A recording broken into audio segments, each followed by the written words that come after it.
সুপ্রিয় শিক্ষার্থীগণ, তোমাদের সামনে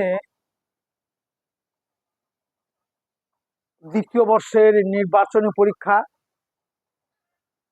আমার নিজের ব্যস্ততার জন্য প্রশ্ন আমি খুব ভালোভাবে করতে পারি নাই, এই জন্য আমি দুঃখ প্রকাশ করছি। তবে এরপরেও যেটা করা হয়েছে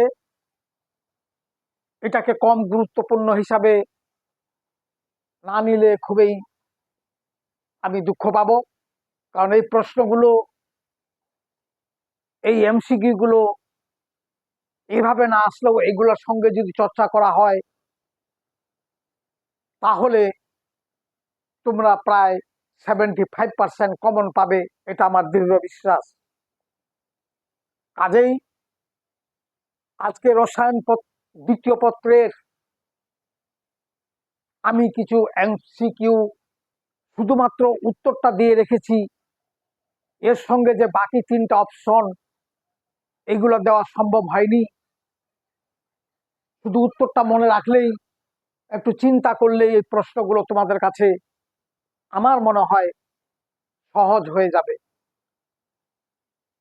যাই হোক, প্রথম প্রশ্নটা আছে আয়নীকরণের জন্য। আমরা জানি, এই কথাটা মনে রাখতে হবে, কোন গ্যাসীয় মৌলের বাহিরের শক্তি স্তরে 1 মোল ইলেকট্রন অসীম দূরত্বে নিয়ে যেতে এবং মৌলটিকে ধনাত্মক চার্জে চার্জিত করতে শক্তির প্রয়োজন হয়। ইলেকট্রনটা যখন ওখান থেকে ছুটে নেওয়া আসা হবে তখন অবশ্যই শক্তি প্রয়োগ করে ইলেকট্রনটাকে ওখান থেকে অসীম দূরত্বে নিয়ে যাওয়ার জন্য শক্তির দরকার হবে। ঠিক তেমনি ইলেকট্রন আসক্তিতে গ্যাসীয় অবস্থায় বাহিরের শক্তি স্তরে ইলেকট্রনটা স্থাপন করতে গেলে সেখানে শক্তি নির্গত হবে। তাহলে মনে রাখতে হবে আয়নীকরণের ক্ষেত্রে শক্তির প্রয়োজন হবে। অপশন থাকতে পারে নির্গত, শোষণ, বিকিরণ।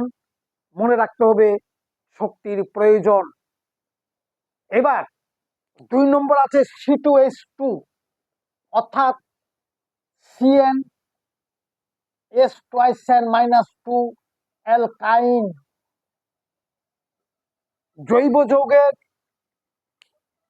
এই অ্যালকাইন গুলো, অর্থাৎ কার্বন কার্বন ত্রিবন্ধন থাকলেই সেখানে sp সংকরণ ঘটবে। মনে রাখতে হবে all alkynes are sp hybridization, all alkenes are sp2 এবং অ্যালকেনস যেগুলো সম্পৃক্ত হাইড্রোকার্বন সেগুলো হলো sp3। এই 3টি অপশন মনে রাখতে হবে। তাহলে কার্বন কার্বন ট্রিপল বন্ড ত্রিবন্ধন থাকলে সেখানে sp সংকরণ হাইব্রিডাইজেশন ঘটবে। যেমন C2H2, এটা অ্যাসিটিলিন, অ্যাসিটিলিনে sp সংকরণ। খাদ্যদ্রব্য পচনের অন্যতম কারণ। আমরা খাদ্যদ্রব্য সংরক্ষণের জন্য, প্রিজারভেটিভ করার জন্য খাদ্যদ্রব্য সংরক্ষণ করতে হয়। এই খাদ্যদ্রব্য সংরক্ষণের জন্য যে উপাদানটা পচন কাজে সাহায্য করে, অন্যতম উপাদান যেটা থাকলে খাদ্যদ্রব্য পচন ঘটে, সেটা হলো অক্সিজেন। অক্সিজেনের উপস্থিতিতে খাদ্যদ্রব্য পচন ঘটে। তাহলে এটা উত্তর হলো অক্সিজেন। আরো অন্য কিছু থাকতে পারে, নাইট্রাস অক্সাইড, সালফার ডাইঅক্সাইড, পানি ইত্যাদি, তবে অন্যতম হলো উপাদান অক্সিজেন। এবার 4 নম্বরটা হলো C2H12O6। এই যে সুগার বা সুক্রোজ, এইটা যখন ভেঙে যাবে ইথানল এবং কার্বন ডাইঅক্সাইড হবে, ওই উৎপাদের ইকোনমিক ফ্যাক্টর হবে সেটা 50 50.11। অর্থাৎ 50.11%। এটা হলো ইলেকট্রো ইকোনমি ফ্যাক্টর। এটা তোমরা গ্রিন কেমিস্ট্রিতে ওখানে পাবে। এটা খুবই একটা ইম্পর্টেন্ট জিনিস, ইকোনমি ফ্যাক্টর। যাই হোক, 5 নম্বর ফুটন্ত পানি।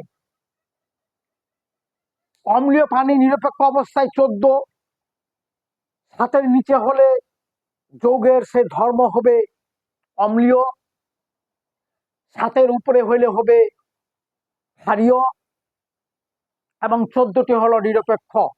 তাই ধরা হয় ফুটন্ত পানির পিএইচ হইল 7। তারপরে বাফার দ্রবণ, 6 নম্বরটা হলো অম্লীয় বাফার, হলো সোডিয়াম ইথানোয়েট এবং ইথানোয়িক অ্যাসিড। তোমরা জানো বাফার দ্রবণ হলো এমন একটি দ্রবণ যে দ্রবণে সামান্যতম অ্যাসিড বা ক্ষার যোগ করলে পিএইচ এর কোনো পরিবর্তন ঘটবে না। এটাই হলো বাফার দ্রবণ। বাফার দ্রবণ 2 ধরনের আছে, অম্লীয় বাফার এবং ক্ষারীয় বাফার। সোডিয়াম ইথানোয়েট এবং ইথানোয়িক অ্যাসিড, এটা হলো অম্লীয় বাফার। আবার অ্যামোনিয়াম ক্লোরাইড, অ্যামোনিয়াম হাইড্রোক্সাইড হলো ক্ষারীয় বাফার। এই বাফারটা চেনার নিয়ম হইল, কিভাবে চিনবে? দেখবে দুর্বল অ্যাসিডটা যদি শক্তিশালী ক্ষার দ্বারা একটা লবণ হয় এবং তৎসঙ্গে দুর্বল অ্যাসিডটা থাকে, সেটা হবে অম্লীয় বাফার। অনুরূপভাবে দুর্বল ক্ষার এবং শক্তিশালী অ্যাসিড যদি একটা লবণ হয়, তৎসঙ্গে দুর্বল ক্ষারটি থাকে, সেটা হবে ক্ষারীয় বাফার। যেমন অ্যামোনিয়াম ক্লোরাইড, ওই অ্যামোনিয়াম হাইড্রোক্সাইড, এটা ক্ষারীয় বাফার। সোডিয়াম ইথানোয়েট এবং ইথানোয়িক অ্যাসিড হলো অম্লীয় বাফার। এবার 7 নম্বর, বোর পরমাণু মডেলে তোমরা জানো সেখানে বলা হয়েছে, 3 নম্বর প্রস্তাবে বলা হয়েছে, বোরের মডেলে ইলেকট্রনগুলো সর্বদাই ঘূর্ণায়মান, আবর্তনশীল।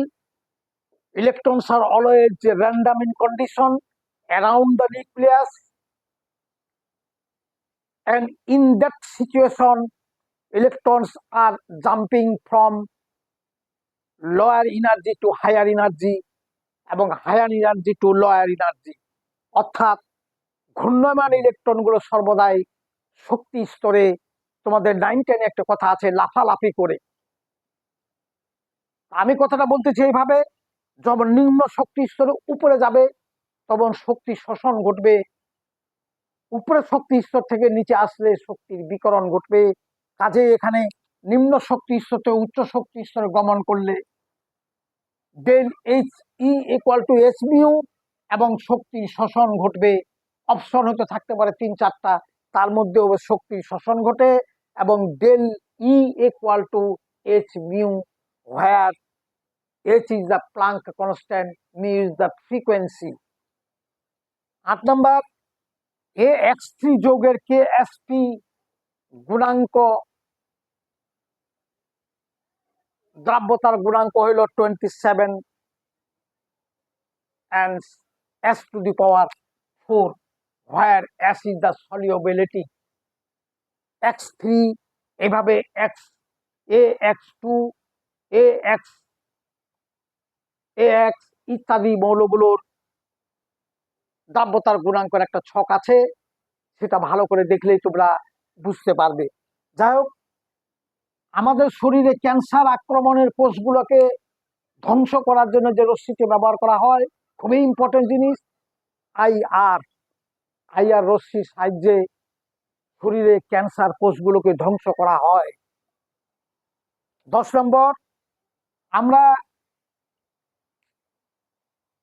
ভেজাল লবণকে যখন বিশুদ্ধ লবণ, পিওর লবণ, খাদ্য লবণ প্রস্তুত করব, তখন সমায়ন ইফেক্টের মাধ্যমে এটা করা হয়। সমায়নিক প্রভাবে সেখানে ঘন হাইড্রোক্লোরিক অ্যাসিড ব্যবহার করতে হয়।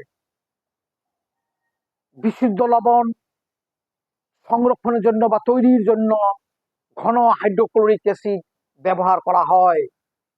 এবার 11 নাম্বার, কোনোখানে যদি একই সঙ্গে 6p 5d 4f এবং 7s থাকে, আব্বাও নীতি অনুসারে এখানে হলো 7, এখানেও 5 to 7, এখানে 7, এখানেও 7, 4 + 3, এখানেও 7 + 0 7, সবগুলোর আব্বাও নীতি অনুসারে n + l এর মান 7 একই যদি হয়, তবে যেখানে n এর মান কম সেখানে ইলেকট্রন প্রবেশ করবে, অর্থাৎ 4f এ আগে ইলেকট্রন প্রবেশ করবে, এই সেন্সে। এবার N2H2 এই গ্যাসে যখন অ্যামোনিয়া উভমুখী বিক্রিয়ার মাধ্যমে 2 অণু উৎপন্ন হয়, এই বিক্রিয়াটি কেসি হইল উৎপন্ন পদার্থের মলার ঘনমাত্রা দ্বিগুণ, যেহেতু 2 অণু আছে, আর এটা হলো মলার ঘনমাত্রা গুণন হাইড্রোজেনের মলার ঘনমাত্রা 3 গুণ, এটা হলো কেসি। ঘনমাত্রার আয়নিক গুণফল, concentration of this ammonia Kc equal to this ammonia, অর্থাৎ প্রোডাক্ট উৎপন্ন পদার্থের মোলার ঘনমাত্রা সহগ এবং বিক্রিয়ক পদার্থের মোলার ঘনমাত্রার গুণফল। এই বিক্রিয়াটি হলো তাপ উৎপাদী। তোমরা জানো অ্যামোনিয়া বিক্রিয়াটা নাইট্রোজেন হাইড্রোজেন থেকে যেটা বিক্রিয়া উৎপন্ন হয় সেটা তাপ উৎপাদী। সেখানে অত্যানুকূল তাপমাত্রা, অত্যানুকূল চাপ, এগুলো মনে রাখতে হবে। এবার গেল 13 নম্বরটা। তোমরা জানো অ্যাসিটিক অ্যাসিডের জলীয় দ্রবণ যদি 6 থেকে 10% হয়, তবে সেটা হয় সিরকা এবং ভিনেগার।